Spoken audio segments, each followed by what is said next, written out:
नमस्कार मित्रांनो, मी श्रीकृष्ण उबाळे. आपण माझ्या हातामध्ये जे पाहताय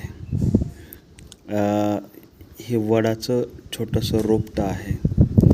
तर हा नैसर्गिकपणे उगवलेला वड आहे. याचं वैशिष्ट्य असं आहे मित्रांनो की ज्यावेळेस पक्षी उंबराचं हे खातात, फळ खातात, उंबराचं फळ खाल्ल्यानंतर ते विष्ठा करतात कुठेही आणि त्याच्याबरोबर हे उगवून येतं.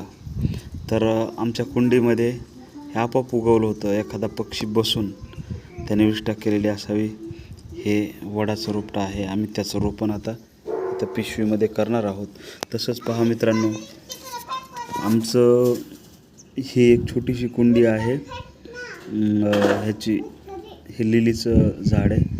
त्याच्यामध्ये हे पिंपळाचं छोटंसं रोपटं आलेलं आहे. अशा पद्धतीने नैसर्गिकपणे ही झाडं वाढत असतात, उगवत असतात. खास करून हे झाडं कुठं उगवतात तर नालीच्या कडेला, भिंतीच्या कडेला असं उगवत असतात. या पद्धतीने पिंपळ आणि वड उगवतात, नैसर्गिकपणे उगवतात बियापासून. तर ह्याचं रोपण मोठं झाल्यावर नक्की तुम्हाला मी दाखवेन.